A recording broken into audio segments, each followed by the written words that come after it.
Thank you for your love, your faith, and your support. Cap number 278, signing off. Cricket নিয়েই ধ্যান জ্ঞান যে জায়গা থেকে শুরু করেছিলেন সে জায়গায়ই যেন ইতি টানলেন। সময়ের অভাবে সুযোগ মেলেনি, তবুও নিজেকে চিনিয়েছেন আন্তর্জাতিক ক্রিকেটে। বলছিলাম ভারতীয় ক্রিকেটার আজিঙ্কিয়া রাহানের কথা। আজিঙ্কিয়া রাহানে ইতিমধ্যেই সামাজিক যোগাযোগ মাধ্যমে এক আবেগঘন বার্তায় আন্তর্জাতিক ক্রিকেট ছাড়ার ঘোষণা দিয়েছেন। সিনট্যাক্স রিচার্জেবল ফ্যান দিচ্ছে টানা 7 ঘন্টা ব্যাকআপ।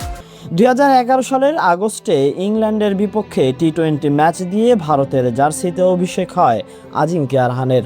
পরের মাসে ওয়ানডেতে অভিষেক হয় তার। এরপর 2013 সালে ভারতীয় টেস্ট দলে জায়গা করে নেন রাহানে।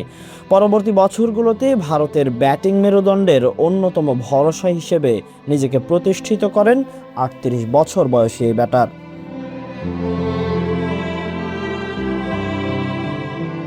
ইনস্টাগ্রামে এক ভিডিও বার্তায় অবসরের কথা প্রকাশ করে রাহানে জানান, জীবনের বাস্তবতা হলো প্রতিটি জিনিসেরই একটা শুরু এবং শেষ আছে। যখন সময় আসে তখন আমাদের কেবল তাকে সম্মান করে সামনে এগিয়ে যেতে হবে। আমি আমার ব্যাটিংয়ে সবসময় সময়ের সঠিক ব্যবহারের উপর ভরসা করেছি এবং এর গুরুত্ব সবসময় বুঝেছি।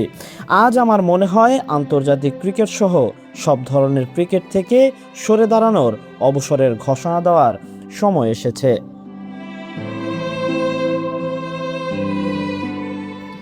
সময়ের সাথে সাথে বিদায় নিতে হয় যে সবাইকেই। আজিঙ্কিয়া রাহানের এই সিদ্ধান্তের সময় কতটা সঠিক ছিল তা হয়তো তিনিই ভালো জানেন। জাতীয় দলের জার্সিতে কতটুকু দায়িত্ব পালন করেছেন রাহানে তা হয়তো তার ভক্তদের কাছেই প্রশ্ন রেখে যাবেন তিনি।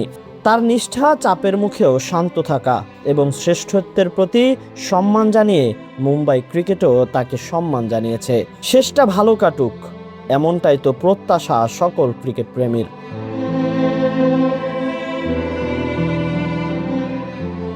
Tahsin Ahmed, BD archive.